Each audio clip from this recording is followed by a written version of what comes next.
എന്ത് പറ്റി സ്വാസിക? നിങ്ങളുടെ ഇടയിൽ എന്താ ഇപ്പൊ പ്രശ്നം? എന്തുകൊണ്ടാണ് നിങ്ങൾ ഇപ്പൊ ഡിവോഴ്സ് ചെയ്യാൻ പോണത്? ഞാൻ ഉം. ഞാൻ കുറെ ആലോചിച്ചു ചേച്ചി. എന്ത് പറ്റി? പക്ഷെ എന്താ സംഭവം എന്ന് വെച്ച് കഴിഞ്ഞാൽ നമ്മൾ ഒരാളുടെ അടുത്ത് ഒരു ഭയങ്കരമായിട്ടൊരു അറ്റാച്ച്മെന്റ് കാണിക്കുന്നു, നമ്മളൊരു ഇഷ്ടം കാണിക്കുന്നു, നമ്മൾ അയാൾക്ക് ഒരു പ്രയോറിറ്റി കൊടുക്കുന്നു, അങ്ങനെ എല്ലാം ചെയ്തിട്ട് പോലും അതിന്റെ ഒരു അംശം പോലും നമുക്ക് തിരിച്ചു കിട്ടുന്നില്ല എന്ന് റിയലൈസ് ചെയ്യുമ്പോൾ അതൊരു പക്ഷെ നീ ഓവർ അവിടെ എക്സ്പെക്ട് ചെയ്തിട്ടായിരിക്കും സ്വാസിക. നീ വല്ലാണ്ട് എല്ലാം ഒരുപാട് ഡ്രമാറ്റിക് ആയിട്ട് ഓവർ സിനിമാറ്റിക് സ്റ്റൈലില്. അല്ല, അങ്ങനെയൊന്നുമല്ല. ഓവറായിട്ട് എക്സ്പെക്ടേഷൻ എന്ന് പറഞ്ഞാൽ ഭയങ്കരമായിട്ടുള്ള എക്സ്പെക്ടേഷൻ ഒന്നും എനിക്കില്ല. എൻ്റെ അടുത്ത് ഒരു ട്രൂത്ത്ഫുൾ ആയിട്ട് ഇരിക്കുക എന്നുള്ളത് മാത്രമേ ഉള്ളൂ.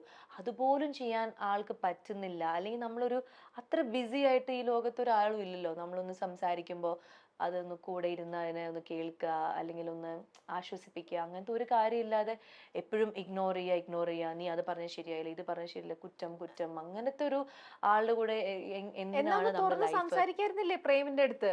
പ്രേമിന്റെ അടുത്ത് ഒന്ന് തുറന്ന് സംസാരിച്ച് എനിക്ക് ഇങ്ങനത്തേതാണ് വേണ്ടത്, എനിക്ക് ഇതാണ് ആവശ്യം. സംസാരിക്കാൻ പോലും ആളൊന്നും അടുത്ത് ഇരുന്ന് തരണ്ടേ? ആൾ അടുത്ത് ഇരുന്ന് തരുന്നില്ല. നമ്മള് എന്താ പറയാ, ഒരു 5 മിനിറ്റ് നമുക്ക് വേണ്ടി ടൈം സ്പെൻഡ് ചെയ്യാൻ പറയുമ്പോൾ എനിക്ക് സമയമില്ല എന്ന് പറയുന്നു, എന്റെ വർക്ക് അങ്ങനെയാണെന്ന് പറയണു, എന്റെ വർക്ക് ഇങ്ങനെയാണെന്ന് പറയണു. അല്ലെങ്കിൽ ഇതൊരു വലിയൊരു ചർച്ചയാക്കണ്ട എന്ന് നമ്മൾ വിചാരിച്ച് നമ്മൾ മിണ്ടാതിരുന്നാലും എന്തിനാണ് നീ കരയുന്നേ, അല്ലെങ്കിൽ എന്താണ് നിന്റെ വിഷമം, അതൊന്ന് ചോദിക്കാം. ബോധേഡല്ല. അതും ബോധേഡല്ല. അപ്പൊ ഈ ഒരു വീട്ടിൽ ഞാനിങ്ങനെ ആർക്കും വേണ്ടാത്ത ഒരാളെ പോലെ ഇങ്ങനെ ഇങ്ങനെ ഇങ്ങനെ അപ്പൊ ഇപ്പൊ എന്താ നിന്റെ ഫൈനൽ ഡിസിഷൻ? വേണ്ടാന്ന് തന്നെ വെക്കണോ? ഡിസിഷൻ എന്ന് പറഞ്ഞു കഴിഞ്ഞാൽ അങ്ങനെ ഒരു ഡിവോഴ്സിലേക്ക് ഞാൻ ഒരിക്കലും അത് ആലോചിച്ചിട്ടില്ല.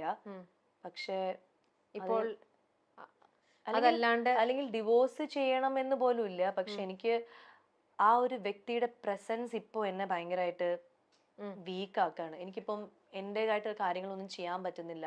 ഞാൻ മുൻപ് എത്ര ഹാപ്പി ആയിരുന്നു അതൊന്നും എനിക്കിപ്പോ ചെയ്യാൻ പറ്റുന്നില്ല. സോ ഞാൻ വിചാരിക്കുന്നത് ആളെ ഡിസ്റ്റർബ് ചെയ്യണ്ട, ആളുടെ കാര്യം നോക്കി സന്തോഷമായിട്ട് പോട്ടെ. ഞാൻ എന്റെ കാര്യം നോക്കി ഈ വീട്ടിൽ തന്നെ ഞാൻ താമസിക്കും. എന്റെ കാര്യം നോക്കി ഒരു വാക്ക് പോലും മിണ്ടാതെ, പഴയ പോലെ പരിഭവം പറയാതെ, കംപ്ലൈന്റ് പറയാതെ, എൻ്റെ അടുത്ത് സംസാരിക്കണമെന്ന് പറയാണ്ട്, അങ്ങനെ ഒന്നും പറയാണ്ട് ഞാൻ ഈ വീട്ടിൽ തന്നെ ആളുടെ മുന്നിൽ തന്നെ ഒരു എന്താ പറയാ, ഒരു മരവിച്ച ശ്വാസിയെ കാണുന്ന പോലെ ഞാൻ ഇവിടെ തന്നെ. എനിക്ക് വയ്യ സ്വാസിക, ഇത്രയൊന്നും കാണാനുള്ള ചങ്കൂറ്റൊന്നും എനിക്കില്ല. അങ്ങനെ അഭിനയം വളരെ നന്നായി പോയി.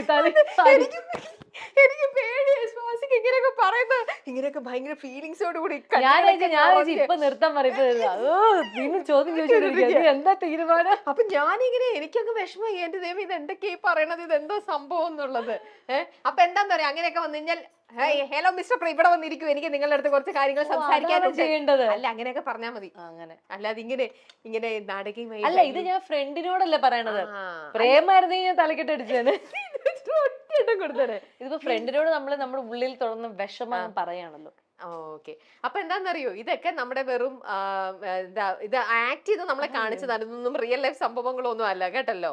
അപ്പൊ ഇത് നിങ്ങൾക്ക് ഹൈലൈറ്റ് ആയിട്ടുള്ള സംഭവം എല്ലാ സാധനങ്ങളും ഇപ്പൊ ചാനലിന് കിട്ടിയല്ലോ, സമാധാനമായല്ലോ. പാവം ഇരിക്കുന്ന ഒരു സ്വാസിക റീല് ചെയ്തിട്ട് തന്നെ അതിനകത്ത് എന്തോ പറഞ്ഞിട്ട് ആ ആൾക്കാര് ഇത്ര പെട്ടെന്ന് ഡിവോഴ്സിനെ കുറിച്ച് നിങ്ങൾ റീൽ ചെയ്യണ്ടായിരുന്നു എന്നൊക്കെ പറഞ്ഞു. അപ്പൊ ഇത് കേൾക്കുമ്പോ എന്തൊക്കെയായിരിക്കും. ഇനിയിപ്പോ നാളെ മുതൽ ഓൺലൈൻ ചാനൽ സ്വാസിക ഡിവോഴ്സിനെ കുറിച്ച് പറയുന്നത് കരഞ്ഞോണ്ടിരിക്കുന്നതൊക്കെ ഇവർ അപ്ലോഡ് ചെയ്യും. ഈ ദുഷ്ടൻ പ്രൊഡ്യൂസർ തിരിച്ചു പാരാതിട്ട്. ഞാൻ കുറച്ചുള്ള സോഷ്യൽ മീഡിയയിൽ ഒന്ന് എയറിലല്ലായിരുന്നു. വൈറലായിക്കോളൂ. എന്നാ നമുക്ക് അടുത്ത ചോദ്യം, ചക്കം പക്കത്തിൽ അടുത്ത ചോദ്യം. ആയുധം വെച്ചോളൂ. മറന്നുപോയി. റെഡി?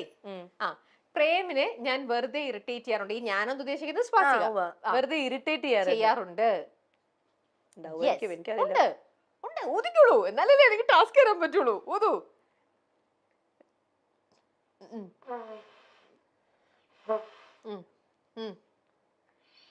പോരാ. മതി. എന്താണ് ടാസ്ക് എന്ന് വെച്ചാല്, ഒരു ശോകമായിട്ടുള്ള ഒരു ഗാനം, അത് ഏതാണെന്ന് ഞാൻ പറയും. അത് നന്നായിട്ട് ചിരിച്ച് കളിച്ച് സന്തോഷത്തോടെ അത് അവതരിപ്പിക്കണം. ശോകമായിട്ടുള്ള ഗാനം ചിരിച്ച് അവതരിപ്പിക്കണം. പാടണം. പാടിക്കൊണ്ട് അഭിനയിച്ചോളൂ. ഏത് ശോകഗാനം ഇപ്പൊ തരിക? കടൽ കാറ്റിൻ നെഞ്ചിൽ പാടിയാലോ? കടൽ കാറ്റിൻ നെഞ്ചിൽ. വരി അറിയില്ലല്ലോ. അയ്യോ. കടൽ കാറ്റിൻ നെഞ്ചിൽ. എന്നാ കണ്ണീർ പൂ അറിയോ? കണ്ണീർ പൂവിന്റെ കവിളിൽ തലോടിയ, അതറിയാൻ തോന്നുന്നു. എന്നാ അത് പാടിക്കോളൂ. ഫുൾ ചിരിയായിരിക്കണം കേട്ടോ വരേണ്ടത്. അതൊന്നും വേണ്ട, ഇൻസ്ട്രുമെന്റ് ഒന്നും യൂസ് ചെയ്യണ്ട, പാടിയാ മതി. ആ കണ്ണീർ പൂവിന്റെ എന്താ കവിളിൽ തലോടി കണ്ണീർ പൂവിന്റെ കവിളിൽ തലോടി യോ യോ ആ യോ യോ കണ്ണീർ പൂവിന്റെ കവിളിൽ തലോടി ഈണം മുഴങ്ങും അല്ല അത് ഇത് അല്ലേ ഈണം മുഴങ്ങും പഴംപാട്ടിൽ മുങ്ങി മുങ്ങി മുങ്ങി ആര് ഈ മുങ്ങി സ്വാസികയുടെ അടുത്ത് ടാസ്ക് കൊടുക്കാൻ തന്നെ ഞാനാണ് ചമ്മ എന്ത് കൊടുത്താലും അത് ഒടുക്കത്തെ പെർഫോമൻസോട് കൂടി അത് ഹിറ്റ് ആക്കി കളയും. അപ്പൊ നമ്മുടെ ചക്കം പക്കത്തിലെ മൂന്നാമത്തെ ചോദ്യം. പ്രേമ് സ്വാസികയുടെ കൂടെ വീണ്ടും ഒരുമിച്ച് ചേർന്ന് അഭിനയിക്കണം എന്ന് പറഞ്ഞിട്ടുണ്ട്. പ്രേമ് ഇല്ല ഇല്ല എന്നാ സ്വാസിക പറഞ്ഞിട്ടുണ്ട്. ഞാൻ പറഞ്ഞ ഉണ്ട് ഞാൻ പ്രേമിനോടല്ല പറഞ്ഞിരിക്കുന്നത്, ബാക്കിയുള്ളവരോട് എല്ലാവരുടെ അടുത്തും. അപ്പൊ കുഴപ്പമില്ല, വേണ്ടെന്ന്. അപ്പൊ അടുത്ത ചോദ്യത്തിലേക്ക് പോവാം. സാരിയാണ് എനിക്ക്, അതായത് സ്വാസികയ്ക്ക് ഏറ്റവും കൂടുതൽ ഇഷ്ടപ്പെട്ട ഒരു വേഷം ആണോ? അതെ, ഊതിക്കൊടു.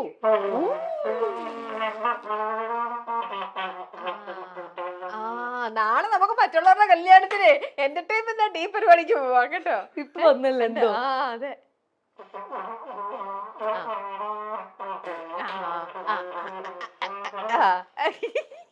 ഇഷ്ടപ്പെട്ട ഒരു പാട്ട് വായിച്ചു എന്നാ അതില് നല്ല മിടിക്കാണല്ലോ. ഇപ്പൊ നല്ല സൂപ്പറായിട്ട് പ്ലേ പാട്ടൊന്നും വായിക്കാൻ പറ്റില്ല. ഇപ്പൊ ഞാൻ എന്തോ വായിച്ചു അത്രേ ഉള്ളൂ. അതെ, എന്തൊക്കെയൊക്കെയോ ഇപ്പൊ വന്നു.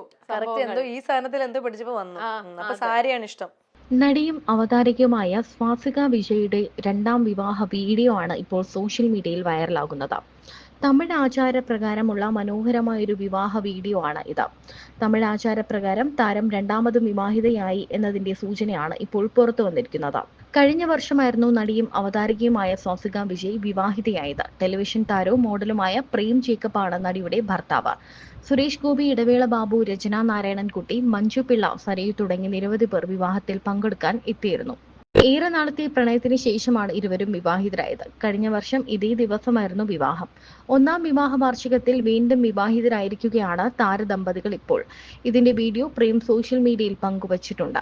തമിഴ് ആചാരപ്രകാരമാണ് ചടങ്ങ് നടന്നത്. ഒരു വർഷം വളരെ പെട്ടെന്ന് കടന്നുപോയി. തമിഴ് ആചാരത്തിൽ വീണ്ടും വിവാഹിതരാകാൻ ഞങ്ങൾ തീരുമാനിച്ചു. ഇത് മനോഹരമാക്കി തീർത്ത എല്ലാവർക്കും നന്ദി. ഷൂട്ടാണെങ്കിലും ഞങ്ങൾ രണ്ടുപേർക്കും ഇതൊരു യഥാർത്ഥ കല്യാണമായി തോന്നി. എല്ലാവരോടും സ്നേഹം എന്ന അടിക്കുറിപ്പോടെയാണ് പ്രേം വീഡിയോ പങ്കുവച്ചത്. വീഡിയോയ്ക്ക് താഴെ നിരവധി പേരാണ് താരദമ്പതികൾക്ക് ആശംസകൾ അറിയിച്ചുകൊണ്ട് എത്തിയിട്ടുള്ളത്. വൈഗ എന്ന ചിത്രത്തിലൂടെയാണ് സ്വാസികയുടെ സിനിമ അരങ്ങേറ്റം. റാട്ട്, കുമാരി, ഉടയോൾ, പത്താം വളവ്, ഇട്ടിമാണി, മെയ്ഡ് ഇൻ ചൈന, കാറ്റും മഴയും, സ്വർണ്ണക്കടുവ, കുട്ടനാടൻ മാർപ്പാപ്പ, അറ്റ് വൺസ്, ഒറീസ, സ്വർണ്ണ മത്സ്യങ്ങൾ, അയാളും ഞാനും തമ്മിൽ, ബാങ്കിംഗ് അവേഴ്സ്, മോൺസ്റ്റർ, ചതുരം, വാസന്തി തുടങ്ങിയവയാണ് സ്വാസികയുടെ പ്രധാന ചിത്രങ്ങൾ. വിവേകാനന്ദൻ വൈറലാണ് സ്വാസികയുടെ ഒടുവിൽ റിലീസിനെത്തിയ ചിത്രം. കൂടാതെ സീരിയലുകളിലും അഭിനയിച്ചിട്ടുണ്ട്.